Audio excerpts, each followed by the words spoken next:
My name is Matt Jared. I am located in Austin, Texas, and I am a sales engineer at Vercel. And I'm joined with two other colleagues today, and we're going to talk about how PAIGE has basically migrated from a disparate monolith system over into a headless environment featuring Next.js and Vercel and Shopify. And we're going to talk about that whole session. And throughout the whole session, we're going to talk about this migration, and we're going to talk about the different things that were considered in this. And we have just a lot of information to kind of go over. So if you have questions, if you have thoughts, if something's coming up where you kind of want us to dig in further, feel free to drop any questions in the chat. This is an interactive session. We're here for you all to make sure we're kind of sharing as much context and information as we can.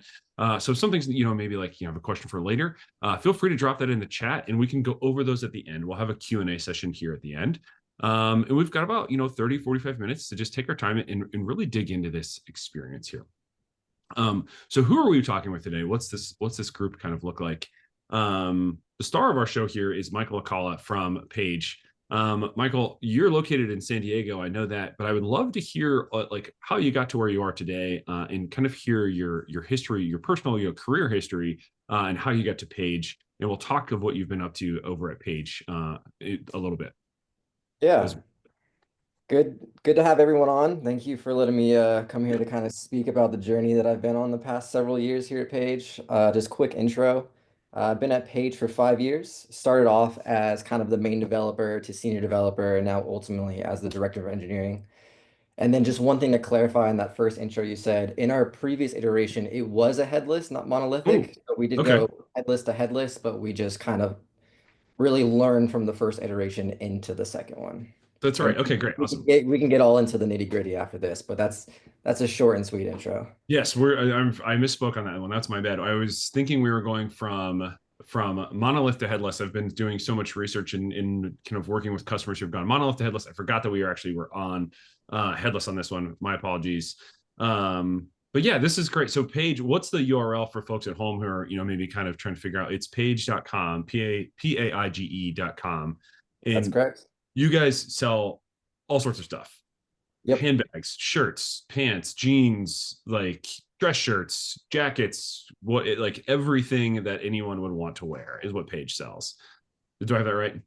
That's correct. We kind of are known, our bread and butter is the jeans, but we also have a large collection of other kind of styles of clothing and accessories. Okay, awesome. Yeah, and you guys have retail stores. So I know we in Austin we have a PAIGE store. There's retail stores. Where are those at? So if somebody's like out and about and they see a Yeah. PAIGE store, where would they see those? Yeah, I think we're almost pushing just about 20 stores now, all domestically. And then within this past year, we actually opened up our first international store in the UK. And Okay. even more recently, we just opened up our second international store in the UK as well. So Okay, great. it's always domestic, and we're starting to expand internationally. Nice. Okay, great. So yeah, so if you're in Austin, there's one in the domain. I'm sure there's like 20 of these. So this is like, I would say coast to coast. And then now in the UK, there's 2 stores. So if you're in the States, there's a PAIGE store that you can go to. But that's not the whole story. We're going to talk about this a lot. But PAIGE is, you can buy online, you can buy in store, or both, or in between, which has been a lot more common over the last couple of years. And Michael's going to kind of work on this. Alongside me, though, is Dan Lawhorn, one of our other, stellar sales engineers on our team. And Dan has lots of experience in this e-commerce stuff. Dan, could you come on and let us know your kind of story, where you are today? Dan's also in Austin, and he was also the Connect 4 champion at Startup Games a few years ago. I'm sure there's more to the story here, Dan, than Connect 4 runner-up, and lives in Austin. Yeah. So hi, everybody. I'm Dan. I'm on the sales engineering team here at Vercel. And before that, I was just a longtime Vercel customer, Vercel user. And in my previous role, I led engineering at Made in Cookware. So using Vercel, using Next.js with Shopify is something that's really close to my heart. So love to go deep on both kind of Michael's experience and a little bit of my own. Amazing. Awesome, Dan. Thank you so much. Okay, so let's get into it. We're going to go here to our overall agenda. We've talked and kind of touched on some of the things that we're going to get into. But what we're going to start with is just like lay of the land when Michael walked into, first day of work at PAIGE, and how everything was kind of working and what the setup looked like. And then we're going to talk into like the decision making, how they went into Next.js and Vercel, and how Shopify was kind of like the back end to that to mix with that front end. Excuse me. And then we're going to talk about the proving grounds of all this. What did Black Friday, Cyber Monday look like? How did it go? What were the ins and outs of kind of preparing for that event? And we're also going to hear about how we did that for all of our other Vercel customers as well. This is a really tremendously big BFCM for us, and BFCM stands for Black Friday, Cyber Monday. And then we're going to talk about what it looks like for those of us who are in the audience, or if you're just kind of kicking the tires on what it looks like for next year, for 2025's BFCM. If you're looking to go headless if for the next year, if you're looking at adopting certain pieces of Vercel, how do we do that? What's that look like?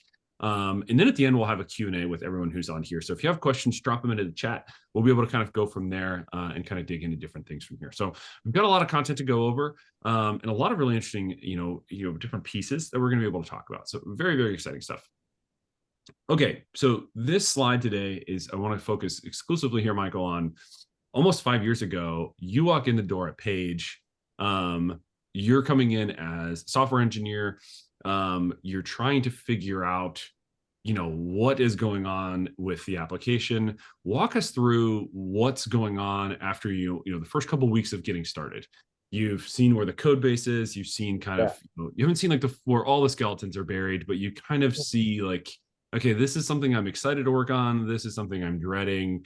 What did that kind of look like when you first got in the door? And talk to us about like how PAIGE was operating. And this is all pre-COVID. And I'd love to hear kind of the COVID kind of thought process as well, as we reach that 5-year anniversary. Yeah. So I joined PAIGE in the beginning of March of 2020. And if anyone remembers history, March of 2020 is when COVID happened, and I started just a week prior before, we all got sent home and the world changed. At that time, I was the newest member of the team on the software engineering team, but because of COVID and it essentially shutting down all of our retail stores, in addition, we have a wholesale business and kind of Nordstrom, Neiman Marcus, Bloomingdale's, that tier. Those stores were shut down. Even though I was the newest, it was the most important team at that time because now this was our only main channel where customers could purchase goods. And I always say if there was one thing that COVID did, it made people more comfortable shopping online. So diving into that, really, as an engineer, I saw kind of in the trenches of some of the things that we were working on in terms of tech-wise. So some things that were very outdated, older version of Angular, Java backend. But at that time during COVID, it was we need to be pumping out e-commerce features. We don't necessarily have time to optimize. We really need to speed things up and adapt to what at that time was e-commerce leading the charge and only charge during a COVID era. So you go many years going through that and being an engineer, you really see kind of the issues, flaws, things that you wish you could optimize and change, but at that time, you don't really have the time or means necessary to do that. And that will slowly ramp up to what we're going to talk about, which is like what we came to. But that's kind of the journey of where it all started. Mm-hmm. It's an interesting one because it's like when you look at the decision-making matrix, like all of the ways that you make decisions, there's one where it's like my pants are on fire, like everything's crazy, I have to make a choice right now. And then there's one where it's like I'm information gathering. And then there's another quadrant where it's like, well, I need to make a decision now, and I have all the information that I have. And when you look at that kind of matrix, and I'm not really doing justice of the Cinefin framework, but you guys were very much like, we have to just survive. We can't like think in kind of like take our time and really do anything. We just have to build features now because everything is changing. And if we don't keep up, then we're not going to keep up. It's one of those things like we have to make things happen now. So there's just like a huge rush to get stuff out the door from getting that right. At what point, you're a couple years into it after kind of like the chaos, like pants on fire, like things start to slow down a little bit. At what point did you start looking beyond where you were today? Did you kind of know that there was a change that needed to happen, or did this come from like management and say like, hey, we're not getting the numbers that we want to make a change? Did you initiate the change, or did management and leadership and the business leadership kind of make the change? Yeah, so I initiated the change once I was in a leadership position and got the promotion to director of engineering.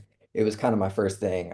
And that kind of goes to the quote down here is, once I had that leadership role, I knew all of the things that they wanted to do to grow the business. At the same time, I knew the limitations of the way that the initial iteration of the website was set up and configured, and I knew Mhm. there would be a crossroads. And I essentially told them, and this was the quote that we always used, what I said, you know, to get to where you want, we're either gonna have to replace the car engine or the car itself. And talking it through, it ultimately became, if we're going to have to really change the engine, let's go ahead and get a new car. And that's where people initially got excited, because then other teams around us that really plug into e-commerce and omni had a chance to weigh in on the things that they would want to optimize that help their teams, marketing, customer service, ERP, all that stuff. Yeah, I love that. I love that this was engineer driven. I think that's such a really important thing because there's a lot of, I think on the business side, certain initiatives, if they come down from the top, there's often a really strong reason behind that. Like, well, our leads aren't converting or our product isn't, selling as much as we want it to. When it's coming from the engineering side, this is actually like several months or not years before someone might actually understand like where that gap has, come from. So if an engineer can come in and say like, hey, this is actually, we're going to feel this pain, 2 years from now, if we don't fix this, it's sort of like future proofing some of that pain and future proofing some of those problems. So, kudos to you for being able to like be a change agent on this and be the person who pushes this forward. Really fascinating that, you got the time of day from the folks on board, like who make these choices in terms of what we should do and how we should do it. That's amazing to kind of hear that. And I really love your analogy of like, we don't want to just buy a new engine. Let's go buy a new car. Like, let's get this done properly. Yep. I really love that story. So let's shift to what was actually in the engine, what was actually in the car. And I'll actually go to the next slide here. I want to know some of these pieces here are maybe like more common names and some might be less common names. Some might be coming up. Some might be maybe not as popular for some folks, or maybe you've heard of all of these. But I'd just love to hear like from left to right, like Commerce Tools, Teamwork Commerce, Angular, and Bloomreach. Just kind of give us like a what your experience was with each of these, in how working with those previously, how did that go? Yeah. So first, I will say I have huge amounts of respects for all of these vendors and tech stacks here. I'm a huge Angular guy. Love Angular as well as Commercials and these other ones. And in a lot of these times like this, it's not necessarily the vendor in some of these situations is the way it was initially implemented. Um, but initially we were having a headless architecture with Commerce Tools on the ecom side, Teamwork for POS, and we had to solve for a way to kind of, from an omni-channel perspective, connect Commerce Tools with Teamwork. Angular was our front end, so it's how we did our headless architecture communicating with Commerce Tools. And Bloomreach was our search and merchandising as well as our CMS.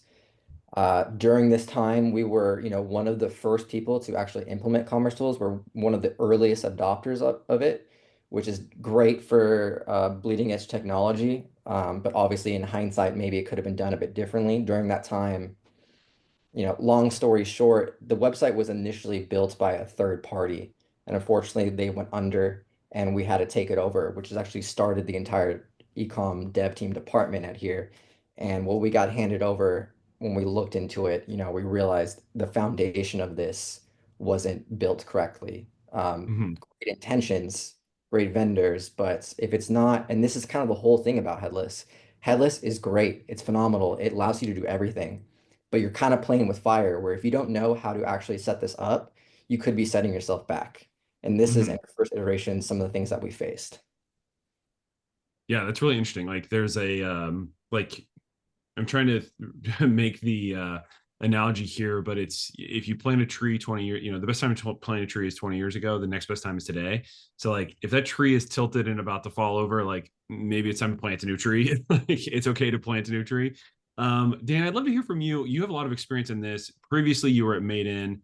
I don't think you were using these tools like Commerce Tools, Teamwork, Angular, Bloomreach on day one, but maybe it Made In or other places, and also now in the field at Vercel. How many of these do you see as kind of a trend? What are you seeing? I think Commerce Tools maybe is coming up quite a bit on our side.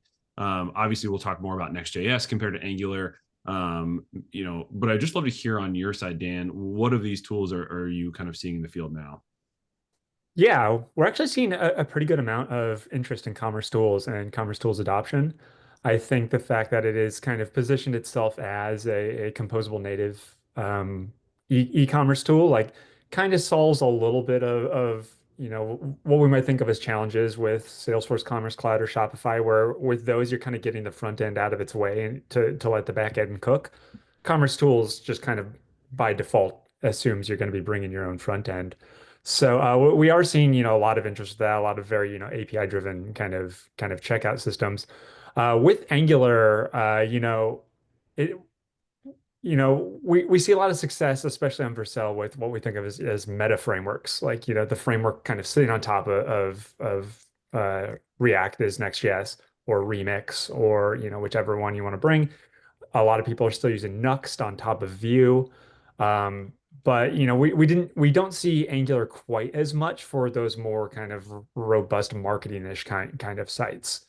And Bloomreach still see plenty of that in the CMS and search space. They've I think done more have had more kind of composable offerings coming forward. So it is a name that we still see come up quite a bit. Mm-hmm. Yeah, because it's interesting. Because it's like you said, Michael. It's like the intentions are great. All of these vendors are great, but it's just in this case, it was just kind of not set up the way we wanted to. If we had to start over again and pick these same tools, I'm sure it would be fine. But sometimes you have to just kind of like start over from scratch. And there were some other kind of like indicators on what we wanted to do, and there was kind of some other goals in this. In what we're seeing here is we want to simplify and reduce. So like those vendors were great, just couldn't work out on this application. If we're going to start from scratch, let's really like not just like redo what we just did, and do it right this time. Like we're going to really do it right. Like, well, if we're going to do it right, let's maybe like look outside of what we already have. And the goal was simplify and reduce. Anything like while you were kind of in this process of like looking outside of what you already have, what were kind of the goals of this process? What were the things that you were evaluating when you were looking through in this process, again, of simplify and reduce? How'd that look? Yeah, so initially, if we go back to the whole car analogy, if we just changed the engine, my team could have just re-implemented the front end and kept the entire commerce tools, the whole thing.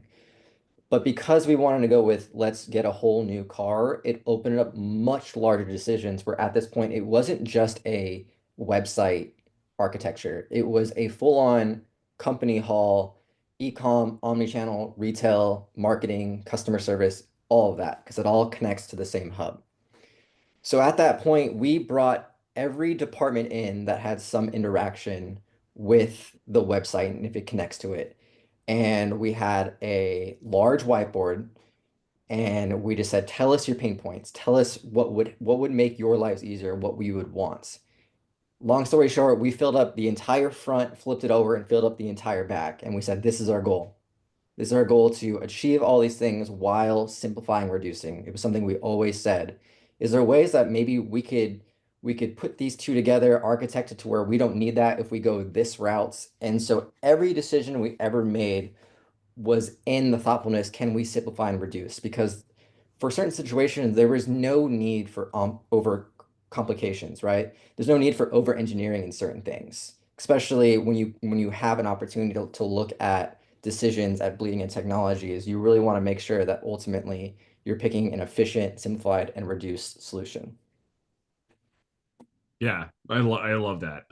It has to be efficient, and you have to reduce stuff. You have to reduce the complexity. Dan, I'm curious. You've done a number of these over the years. You've seen this coming in and out of different applications. You've been doing this a long time, and you see this a lot on our side at Vercel. What's it look like when someone's also going through this process? When they're also kind of making the decision on, I got to get rid of some of this stuff. What are the type of things that you're looking at to maybe optimize where we do want to spend our time? Yeah, I think one of the things that we see with a lot of people is sometimes there are tools that we just want it to do what it needs to do and just, let that tool be the best version of that.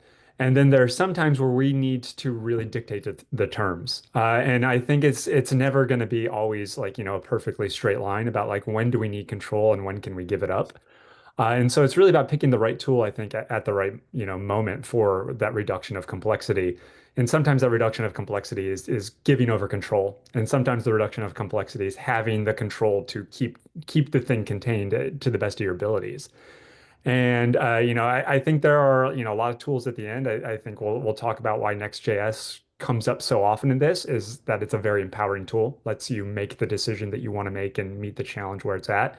And then why something like Shopify is so great because it takes care of so many things that you just don't necessarily need to be in charge of. Like you might be able to do it a different way, but you have to ask yourself the question of do you need to?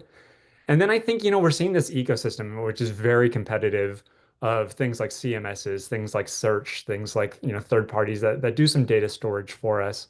And a lot of them have a lot of overlap. And that's where I think you get to a lot of the decision making about like vendor procurement. How much are you going to need from something like an Algolia? How much are you going to need from, your A/B testing platform? Like how much do you need them to do besides, generate and store the notions of what your experiments are? You know, those are really like the things where I think it's so helpful to bring the stakeholders together and get them really close to engineering and break down that hierarchy and let engineering be speaking to stakeholders that don't always have a direct connection. I think these rebuilds are so helpful for getting input from SEO, getting input from paid search, these really crucial departments that have, some technical solves.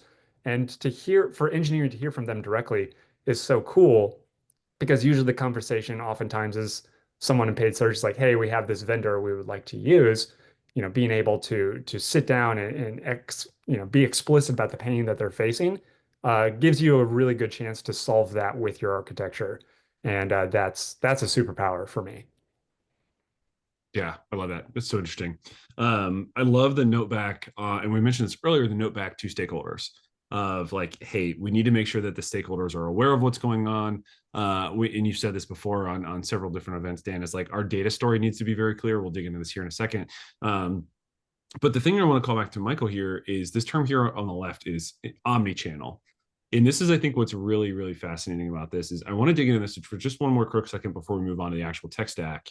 What was the PAIGE kind of expectation for omnichannel? And this ties back into what we did with, COVID was going on. We're investing into new stores. What's the expectation for omnichannel? And how do we sort of communicate all this back out to our stakeholders? To Dan's point earlier, is like we need to let everybody know what's going on and where sort of the liabilities are.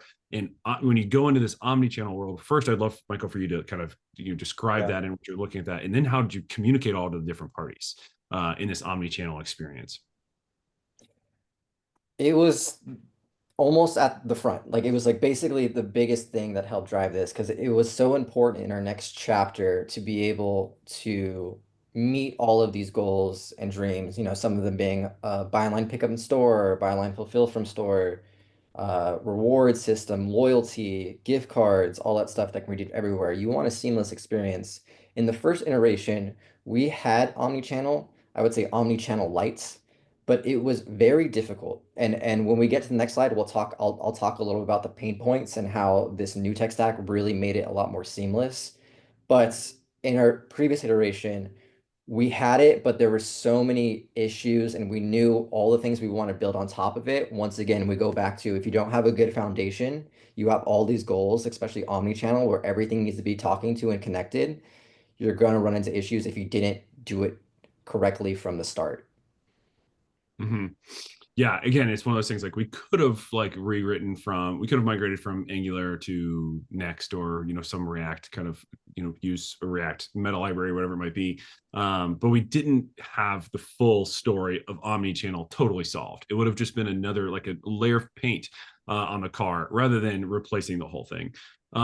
This is a great segue, I think, to getting into what the actual tech stack you landed on, and I'm going to go from the bottom to the top. Because the top is where we specialize, but I don't want to overshoot the bottom and make sure that we're really clear on like what's going on the Shopify side that's kind of driving things. And like where on the Shopify side did we lean on things? Where did we not lean on things? Just kind of walk through this. this is the overall kind of architecture that you landed on, Michael. Could you walk us from the very Yeah. bottom of this all the way up to the top, and then we'll chime in here on when we get to the top as well. Yeah, so this diagram is very high level. I'll color it in to give everyone here a better picture of kind of the nitty-gritty with it. But it all started with Shopify, and I will say initially we were going to do a commerce tools rewrite, but it when this became a bigger conversation of not my team but the company in terms of what they want, I knew that even though we could build a great commerce tool stack for my team and knock it out of the park, what was better for the entire company, and when I say company, I mean retail, marketing, all the things that they want to integrate with. I knew Shopify was the best solution for the company and not necessarily the one that our team was the most comfortable with. So once you made that shift to Shopify, we unlocked a lot of things initially. When we talked about simplify and reduce, well, before we had commerce tools for ecom, teamwork for stores, and then we had to have a data sync that was essentially a connector built by an SI company that wanted to inject themselves in the middle that we had to work with. But now that we just had Shopify, our online and our retail, it's the same OMS. It's just one. That alone took so many headaches away. I cannot Mhm. overstate how great it is to have one environment, one place to see all your orders in real time across channels. Because that's the biggest unlock for omnichannel, which is you need real-time data sync. You need to make sure you have visibility on everything. So that was the big one. Shopify. Okay, great. Then some things that aren't mentioned here, but I just like to highlight, we use Builder.io for our CMS. Really great new company that's come out in the last few years that's doing some amazing things in terms of CMS of how it's kind of structured and laid out that is just overall really impressed us. And we also have Algolia for our search and merchandising functionalities. Then we go up a little bit here, and then we start to go into the Next.js for Cell World. Once again, I am a huge Angular stan. I love Angular. Hot takes are welcome. Hot takes are Yeah, welcome. Yeah. but I was at a crossroads of, once again, what was something that myself and my team were most comfortable with versus what was the best decision for this company with their goals moving forward. And that's when I knew, and like the quote I love to say is don't build what you're comfortable with, build for what is needed. And it was very apparent that it was Next.js. And the reasoning of why is because a lot of this server-side rendering that comes out of the box and why that's important to us is because for e-commerce, website, all that stuff, SEO is kind of a big name of the game here. And when we can have crawlers naturally crawl the website, and Next gives us the ability to even kind of adapt, monitor, change things for SEO, that's how we win, is when we have best SEO. Angular at that time and still now has been kind of their client-side rendering. They have Angular Universal, although it's still kind of half-baked. Initially, we had Angular, but we had to have another vendor for pre-render, which rendered all of our pages. And then the crawlers would come on that. But once again, simplify and reduce. If I go with Next, I get it out of the box and I can remove a vendor. So these are some of the things, high level and low level, where we talk about what was best for the company, how by doing this we removed other vendors, and ultimately how we simplified and reduced. I love that. Yeah, I mean the theme is so very clear. Like simplify and reduce is amazing. And like you said, like you're going from a bunch of different vendors to Builder and Algolia, and then all of this just ties so seamlessly right into what we do with Next and Vercel. Dan, when you're looking, you've done this exact same migration yourself at Maiden. When you're looking at other migrations, how often do we see, and I guess how often does this similar kind of infrastructure come up? With Shopify as a back end and Next and Vercel running on the front end. And what's your kind of, when someone brings something different from that, what's your kind of take, and how do you kind of guide people to sort of try to get to something like this? Yeah, I think this is really, for me, this was the golden stack. That it just, the front end did exactly what it needed to do. I think, Shopify, as mentioned, is an exemplary product. It does so many things well. It is when you get on the front end and want to do something slightly off course, like slightly outside the lines, change the meaning of routing to a URL, do a little bit more, load a little bit more dynamic content on a PLP or PDP, for instance, that, you really find yourself wrestling kind of against that full stack Shopify. So, Next.js really gives you the ability to do that. And some of the greatest parts of writing Next.js is how little what feels like JavaScript you're writing. You're writing very templatey kind of code, which is a lot of what you actually want to build out. Like there's need for functionality, but sometimes there's just really a need to render a div. And Next.js is a really great experience for that. And as far as the infrastructure goes, obviously with the caveat that I work at Vercel, I chose Vercel every single time. And part of that, complexity reduction that comes with that is with Vercel, you get that atomic deployment. You get the entire code base in your hand on a URL, available for your designers, available for QA, available for stakeholders. And if you have a lot of other things kind of going on, like in your ecosystem, you have to re-provision a Fastly instance to go in front of this to give you a really, realistic experience. Or, you're just kind of all over the place with this sprawl. So really kind of thinking about, that Vercel instance being as much the source of truth as possible, really is, both great for velocity, that the code that you have is ready to go, ready to ship, but also good for your peace of mind that the code that you're reviewing, that you're QAing, is as close to that production experience as you want it to be. So Vercel, would be remiss to not mention that they do host other platforms. You can build your app in Remix or React Router 7, or uh, which is, I believe, what's being called now. That Shopify works closely with that framework, and we have a builder that's going to support that right out of the box as well. For a lot of people, that's the choice that they like just because it aligns so much with Shopify. But for me, Next.js really is the thing. Mhm. I will add one thing I didn't really highlight here. Sometimes Next.js and Vercel just kind of get coupled together. But once we made the Next.js decision, you can deploy Next.js on other things outside of Vercel. But one thing that was really important to us by going with Vercel was knowing that we had access, and this is more techie, but we had access to Next.js developers and support teams at that level. Now, we didn't need it every day, of course, but it was always nice to know that whenever we had this like weird issue occurring, we had direct support with our framework. And going through the pain points of all the previous years where you have all these different vendors is they love to point at each other. And they say, oh, that's Angular. You need to go talk to Angular. Angular saying, no, that's your other hosting provider issue. I know if I went Next.js Vercel, you can't point the fingers many places because it's the same. Also, another reason of simplify and reduce is like you find yourself less having to do detective work because there's less variables. I love that. Yeah, you guys both made such great points. I think now that we're kind of coming off of these, this slide, I want to bring it out to the audience really quick and switch over really quick and see. There should be a poll that should launch here in a second. It should come out. Are you looking to modernize your tech stack in 2025?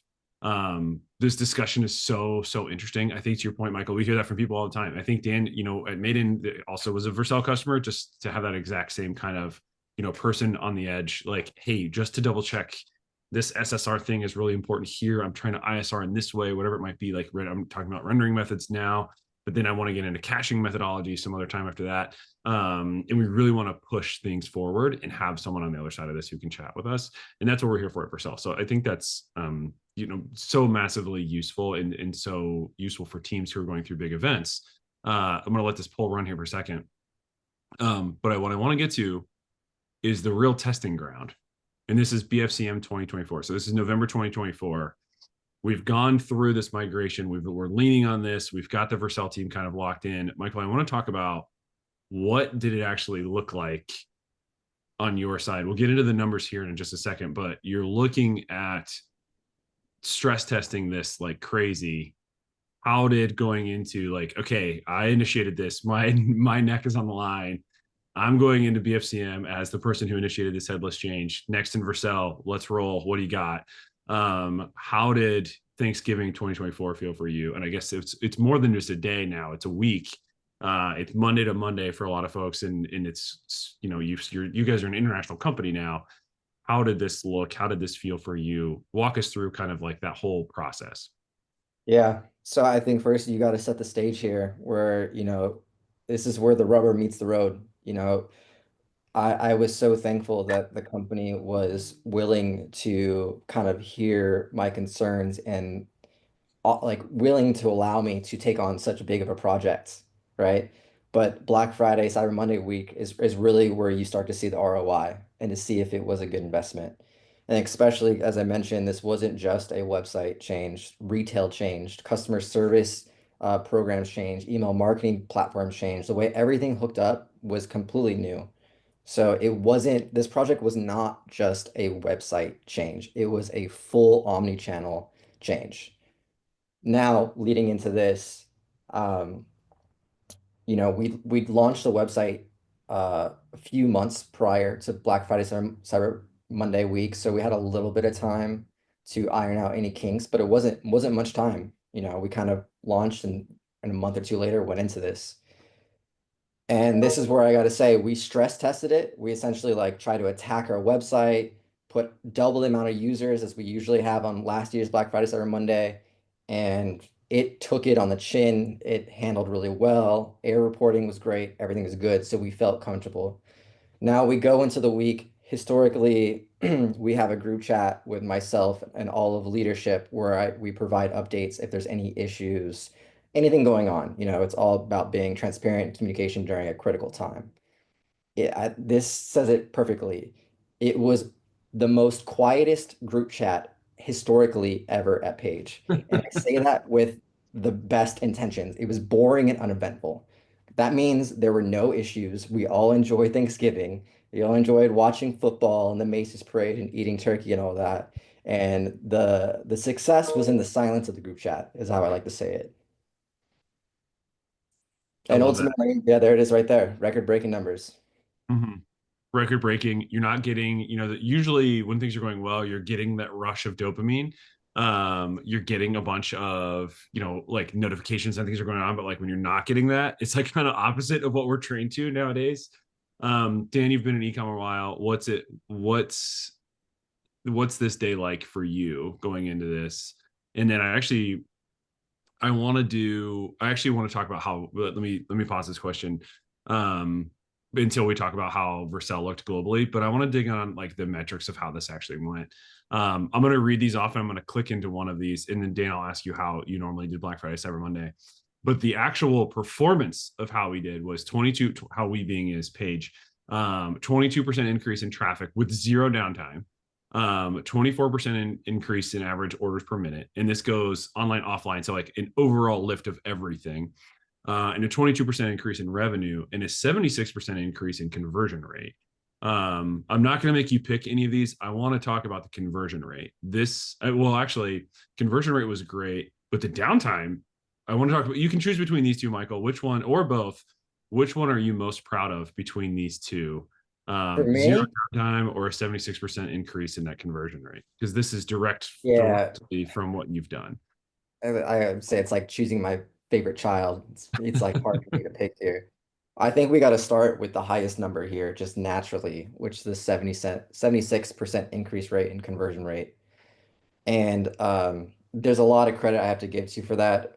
Probably the biggest one being Shopify. Now we talk about Shopify. Some people have opinions in terms of like they make you do certain things certain way. But for me, the best thing that they do is that checkout experience. It is their bread and butter. Even Shopify, they'll say they're a glorified checkout platform, right? So, and I knew this because in the first iteration, we had to develop our own checkout experience, and it was a pain. So just by having what they do best, immediately increase conversion rate. Then you add UX UI design to make it less clicks to even get to checkout. This is where you get the 76% increase in conversion rate. And then ultimately the others I'll kind of bundle together. This is where I really lean on Next.js and Vercel for ultimately making sure that there were no hiccups, there were no outages, things were fast, things were snappy, analytics driven, and ultimately those two things combined ended up being a performance of a Black Friday we'll never forget. I love it. It's amazing. Um, let's go into how Vercel globally did. And Dan, when you look at this day, this is amazing. I just want to go back and just like, this is like such a huge win. This is an engineering win. This is a team win. This is like, man, we rebuilt our car and it was actually the best car ever. Like we did it. It was amazing. Um, I'm so I don't feel like I deserve the right to be proud of you, Michael, because I'm new to this. This is post Black Friday, Cyber Monday since I've heard these stories. But man, I'm so proud of you for that because that is like such a huge milestone. When we pull back out of Page and we look at globally Vercel, I asked this question a second ago. Dan, how do you look at Black Friday, Cyber Monday, and could you tell me how Vercel did globally this past year, as we're looking towards what it looks like for next year? How did last year feel for you as a Vercel employee preparing, and what's your normal Black Friday, Cyber Monday look like when you're not on Vercel? Yeah, so I think this graph kind of shows that like lines went up. And that's always a great feeling when you're on Black Friday, Cyber Monday, that the right lines are going up, that people are on the site and that revenue line is moving, and you're not worrying about like what, that line going up means. We had 99.999% uptime across the board on BFCM, which is pretty good. You'll see a lot of other people were able to scale up their boring Black Fridays as well. For me, my experience similar to Michael, I hunker down, I get into my war room, I'm ready to go, and then by, early in the morning, I'm have my laptop out on the couch watching the parade with my family. And the only thing I'm hearing from PagerDuty is that, the next person is going to be on call as soon as that ping goes off. So really great kind of story. We're seeing, similar to Michael across the board, a lot of people, were able to build really great sites and rise to the occasion of that massive amount of traffic.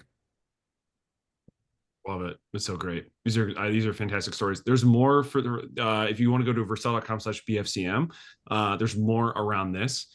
We've got about like I'll go through like 3 to 4 minutes of just like prepared content on the Vercel side to talk about this, and then there's some really great questions that are piling in. Really quick before we move on to any other more content. This is a list of our other examples of similar companies who are on Shopify, Vercel, and Next. We've talked a lot about Maiden and Page down here on the bottom. Parachute and Ruggable also have customer stories where you can kind of see their process as well. And these might also be some logos that you recognize out in the world who have this exact same tech stack with Shopify in the back end. Pick your CMS, pick your search provider, pick your analytics, and then it's Vercel and Next.js on top on the front. Question for the group: what e-commerce platform do you use? This is an open-ended question. It can be any kind of e-commerce platform. Would love to hear from the group. Like I said, I have like maybe 2 minutes of prepared content, and there's some really, I think, rich questions that are in the chat that I want to get to before we wrap up here. Okay, so let this poll run for just another second. If you're new to this, Next.js is the open source framework that Vercel runs. In this, I think Michael made this point earlier. You can deploy that anywhere. We are the maintainers and the main deployer of this application. But if you want to deploy that somewhere else, you can. Where you're going to get the easiest experiences with Vercel. And what Next.js does is it provides superpowers to developers, and it allows developers to build full stack applications who maybe have limited time, limited resources, but they have incredibly high taste, in meaning that we really want to have a very performant site. We want to have it be extremely, good looking. We want to make updates frequently. We want to use open source technologies. We want to have a rich community, and this is what Next.js provides. It's built on top of React on that front end. So if you've written any kind of React in your life, you are a Next.js developer. On the back end, what we have is a serverless function infrastructure. So if you've written any Node APIs, you are a Next.js developer as well. And what Next does is it provides that connective tissue and the superpowers to kind of build and tool around that. One of my favorite resources in the world is nextjs.org/learn. It'll give you the full gamut on how to really dive in and learn Next.js. And like I was saying before, is Vercel is the deployment platform on top of all of this. So what we're going to do at Vercel is we're going to take that Next.js code.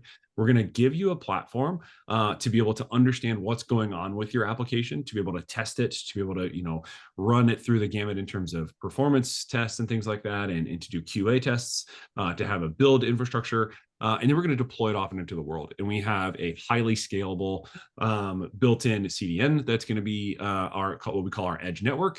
And we're also going to have a very powerful compute layer beneath that. So you can have a full stack application running. You can lean on any backend you want. So if we go back to that Shopify slide before, we have Shopify on the backend. Shopify is doing the work on where the data is, where we're doing cart enrichment, data enrichment, things like that. What we're doing on the Vercel side on the front end is deploying the web application. And this is where Vercel is really specialized in that managed infrastructure. Like Dan said earlier, if we have an issue where we want to go outside of the confines of what Shopify does in its typical monolith, what we're able to do is expand that exponentially. So you can do pretty much any application you want, but you don't have to roll your own backend. You can connect to existing backends. And in this case, Shopify has been our largest example so far, what we've talked about today. So just to double click into these last two pieces here, the developer experience platform, what I like to think about, this is where we talk about fast teams. We enable fast teams. So some of the features that you're going to see here down below, one of the most important here at the bottom is being able to do preview environments. So if I'm a developer on a team and, Michael, for the example earlier is, he kind of put his neck out on the line for this and said, hey, Paige business leaders, if we don't fix this, eventually it's going to really bite us and it's going to be really painful for us because we're going to miss out on some opportunities. And I need to kind of go do this stuff. In a typical environment, he would go off and work in a lab and come back a few months later with a finished product. But what we do at Vercel is we actually make it easier for development and engineering teams to bring their progress to stakeholders immediately. And what you can see here is what we're showing in this middle slide is preview environments. And this is basically saying like, hey, here's where I'm at with my branch, or here's an early version of this. And we might be comfortable with this in like a staging environment. But what we do at Vercel is we make it easy for stakeholders to see all of this every single time there's a branch or a commit. So this brings our teams together. So this speeds up that iteration velocity for our teams. And this allows our teams to be fast because information is shared quickly. The next side of this is the managed infrastructure. Like I said, this is what powered that Black Friday, Cyber Monday to 86 billion requests. This is a no configuration infrastructure where you take your Next.js site, we'll take it for you, we'll build it and deploy it off into the world, and we'll optimize it for you without you really having to need to know about infrastructure. What you need to know about is your customers and your application that you're building. So last question for you all, and then I'm going to go into our questions because there's some really, really, really interesting questions. Is would you be interested in a personalized demo of Vercel? Go ahead and drop your information in here. This is really useful for us to kind of know how to get in touch with you all and see how we can kind of help you all connect the dots, excuse me. Okay, let's do some key takeaways, and I want to make sure we get these questions answered. There's a couple great ones in here. So number one, key takeaways.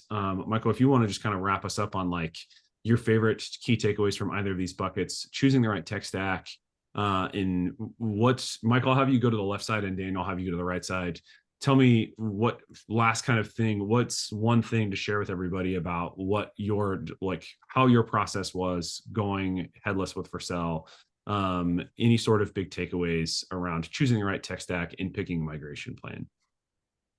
Yeah, so if I would give you guys one takeaway, and I think will really hit home for people who are at a company where they're making big decisions within their company, like what we did here, is when you're looking at such a high picture, and I use the analogy of kind of a dartboard, since we're dealing with so many different departments that rely on what we're doing, and when I say that, I mean ERP, customer service, email marketing, digital marketing, influencer, referral links, e-commerce websites, retail, omni-channel experience, and you're essentially needing to make a decision of what's best. It's very easy to shoot on different sides of the dartboard that may make it better for retail, but difficult for e-com or vice versa. And when you listen to everyone and you hear everyone's comments, your goal is to really find that point in the middle where all of everyone's different departments, where all their opinions, all things that would benefit them, there's a small overlap, and that is the best decision that you can make for the company. And it's important that you always make the best decision for the company that treats for everyone versus mainly just thinking about your department. Because that was a big thing for me, was that I need to make a decision that's not just what we can do for ecom, but what's going to better the entire company. And when you have everyone's input on that, you can ultimately target that bullseye. That's amazing. I love that analogy. Dan, I want to hear from you one last time here on if we're looking at that bullseye and we're looking at that target and like, hey, I'm actually gonna like, it's migrating is the best thing that's gonna hit the bullseye for the customer, for the company, for the tech team. Migrating, what are your kind of, and there's some questions we'll get into in a second, but what's your kind of big takeaway on a migration in preparing for BFCM 2025? Yeah, I think now is probably a really great time to be kind of doing that planning, doing that thinking. It's a time with a reasonable timeline to be able to kind of do that migration and then get it, ready and in a good place and battle tested in the lead up to, Black Friday, Cyber Monday. People don't necessarily want to be shipping new features come November, so plenty of time to be able to adapt. And I think in a lot of ways that leads into kind of Q&A. And I think the big question that a lot of people had, that was also my big question for Michael, of, you guys decided to go whole hog. You decided to ship the whole thing. Did you weigh doing an incremental migration, and why or why not did you go with that approach? Yeah, it started off incremental, but I'll keep coming back to it. It started off as an econ project, turned into what we're calling Page 2.0. Everyone wanted to get on it. We had the resources, the time, and I think ultimately I was confident with leading this because the first 3 years I was the developer, being able to experience all of this in the trenches, learn about e-commerce and retail, and then apply all of that to where I was today. So ultimately, it was confidence that really took us to where we were today, knowing that we could. There was no fear, there was no doubt. We didn't hire external SI people to come in there and tell us what to do. We did it all in-house because we were confident in our skills and team. That's really fascinating. That was in our story at Maiden was kind of similar. We were, a very small engineering team. And so we found, the notion of having to build a thing and maintain a thing and move it kind of piece by piece presented its own risk to us. And so we had to kind of build that confidence that, like, this was the vision, this was our big bet, and we love the big bet. We love the big story, but also, for a lot of people, that isn't the right fit. Right. There are, they haven't been able to create that complete holistic like closure around the app with all the hands on it. So Next.js actually really does work, really well with the incremental migration story. We actually had a person in the chat link over to our page on incremental migrations. We do have some documentation and some stories from people who made that choice. One of the other things I think that's really interesting that you talk about, not just the decision, but like how you guys did that conversation in general. Do you have any kind of tips for other engineering teams about how to make the case? Was there anything that was especially like kind of powerful for you to recommend for other engineers? You got to measure twice, cut once. That's the biggest thing when you're going headless, especially. Just making sure you do your research. Even though we built this out, in the past year, it took 5 years of experience to really ultimately get to where we are today. So if you are interested in this, like dive deep, read all the documentation, compare every vendor. Even if you think you don't want to go that way, it's always good to test drive every car because when you ultimately make your decision, you'll feel that much more confident. And that's what we did. And this even goes to going to conferences like Shop Talk, all that things. Just get yourself ingrained in not just the tech, but the culture itself, because in between those two things will be your answer. Yeah. For me, my kind of big advice is one thing that's so powerful about Vercel is seeing is believing a lot of the time. And the fact that you can just spin up a version of the site without having to bring in an SRE, without having to do a lot of provisioning, like you can just have a URL in somebody's hand, I think does a lot of speaking for you. And the other is, our approach was very engineering forward to the stakeholders, and our true north was always that we were a say yes team.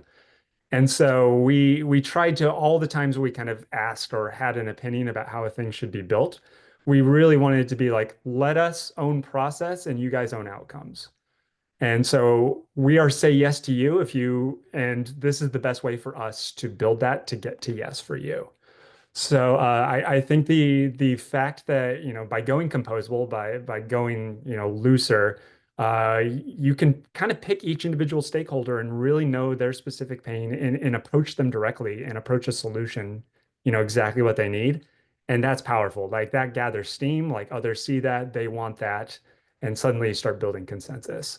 So it's definitely like keep your ear to the ground, be developing. I live and breathe Next.js kind of stuff. Like if I don't know what I'm supposed to do with my time, so I'm hacking constantly. But it really is a great tool, a great community, a great place to learn. And Vercel.community is our kind of open site. We have just wonderful community contributors who can kind of help you solve problems. And yeah, it's a great tool for getting something done. And that to me is always at whatever company I've been, like getting something done is always going to be, the best thing for your case. Love it. Okay, we've got just 1 minute. I want to go really quickly. There's a question that's been here. There's two that I'll handle really quickly, and I'm going to save Michael. I think you'll have good insight into this one. Any tips for getting non-technical teams to prioritize the time, energy needed to migrate from monolith to headless? I think we've talked a lot about this. The slide that really sticks out to me earlier, and let's actually just go back to it, is this right here. The business case.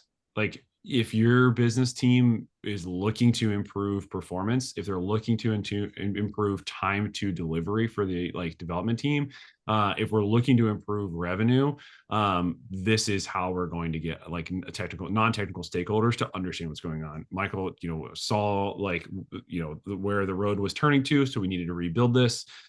We need to kind of work and get a business case together and say hey, here team, this has been service great, but we gotta change these things around if we're going to make it to the next iteration of this. And we'd be happy to talk to you on this one too, Jacob. Great question. This is dependent on what your situation is, how much time you have, what it's looking like, and understanding that there is going to be business value that comes back. We're going to capture more revenue if we invest our time and energy into this migration. Hopefully that answers your question. If not, reach out to us afterwards. You'll have our emails and everything on this. I think that's kind of the key to that point. I'm currently using Next.js and hosting on AWS. What do the benefits be if I move to Vercel? Dan, you want to take that one? And then we have a very specific Michael question, and we'll wrap up from here. Yeah, so for AWS, I think there are two main ways that people tend to use AWS with Vercel. One is just kind of spinning up the architecture that they need with all of the provisioning of the AWS ecosystem. And that's something that is pretty cool if you have a team to do that, or if that's like a main interest. But Vercel's managed infrastructure and our framework-defined infrastructure, you have your Next app, and we're going to provision all those resources for you. So if you don't need, if DevOps has a lot of very back-end heavy lifting, this is something where the front end doesn't need to necessarily concern the rest of the group with that. If you're using AWS Amplify, it gets a lot of the features right, but it is almost always a couple of features behind when it comes to Next.js. Doesn't fully support all the features out there, and is taking some shortcuts here and there. I'd also say on top of that, even if you are using AWS and you are hosting with it, what we call Vercel Fluid Compute is a feature that you don't get out of the box at AWS. So compared to conventional serverless, you're getting much more effective compute use if you're working with us. And we do have more resources on that you can find on Vercel. Amazing. Okay, last question. We'll let everybody go. How are you handling function duration and fast origin transfer in order to reduce consumption due to Builder's way of doing things? I think the question in short is, how are you optimizing Builder in Vercel now and we can maybe follow on with this afterwards. But any sort of Builder in Vercel and Next.js tips, Michael, since you're on the Builder side. It's actually a great question because now that we are live, a lot of the focus is looking at the function duration in Vercel and saying, okay, how can we optimize this to reduce that? Because ultimately, function duration is cost. So being an e-commerce site, we're finding a lot of our function durations are coming from the PDP page just because they're so rich in content and dynamic, and especially with all the features we're going to be adding, inventory, pictures, videos, all that stuff. Needless to say, solving that goes into the lines of code that you had, and we were able to significantly reduce it just by looking at the number of calls that we're making and seeing how we can reduce those number of calls. So we on our PDB page, we initially had 7 calls happening, and we found out that we can reduce it down to 2, and that had the biggest amount of reduction in serverless cost. I know there's also some new features that are coming out. It just came out in Vercel in terms of in-function concurrency. I might be butchering that. No, that's right. That's fluid compute. That's Fluid that's compute, which mhm. allow you to essentially, I'm not Vercel here. There's probably better people in here, but you can get more meat off the bone, so you're not waiting, which is ultimately what it costs. So go back to the code. The code is where you're going to get the optimizations. Yeah. I'll also Amazing. say when it comes to Next.js, stay tuned over the next couple of months. If you watched NextConf 2024, you saw the kind of announcements about use cache and some of the new caching heuristics that are going to be coming out into Next.js. A lot of really exciting possibilities with that when it comes to just reducing FDT, and you'll be hearing more and more about that over the coming months. Awesome. Michael, Dan, you guys have both been so great and so generous with your time. Michael, thank you so much for spending time with us and sharing your story. How can folks keep in touch with you? LinkedIn, Twitter, Instagram, any particular social network? Anybody still sticking around and want to get in touch with you? Yeah, you can find me on LinkedIn. It's Michael Lacola. There's a space between the law and the cola. If you have any questions, feel free to reach out. Love it. Dan, and you're just living on the internet right now. Where can folks find you? LinkedIn, I know. Yeah, LinkedIn is a great place to connect. Mhm. And I'm always happy to answer a question. Like I said, I live and breathe this stuff. If I wasn't at Vercel, I'd be talking about it regardless. So happy to chat chits. Amazing. You guys are awesome. Thank you so much for your time. Thank you everybody for joining in. I'll go ahead and let everybody go, and we'll wrap this one up. Thank you so much, guys. This was awesome. Really appreciate your time and your insights.